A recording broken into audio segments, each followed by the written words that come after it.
Hey guys, so sorry I don't have an app on my phone to do like a before and after for the food, but this is steamed vegetables. There's nothing in it. You just get a pot of water, boil it with the vegetables in it until it's very soft, and as you can see, it gets like brittle to where it falls apart. This is just corn. You put it in the pot, you cook it. That's it.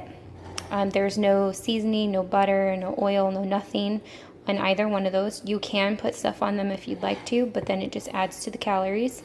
These are the potatoes that I made. As you can see, they're very really soft and easy to get down, so I can eat those. It's just potatoes are really heavy on you, like they sit heavy inside your stomach, so I kind of choose not to.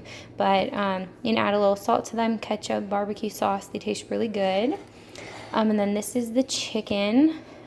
It's really juicy inside. I haven't cut it, I just served the plate, but it's pretty juicy inside. It's very soft. Technically, I can eat everything on this plate.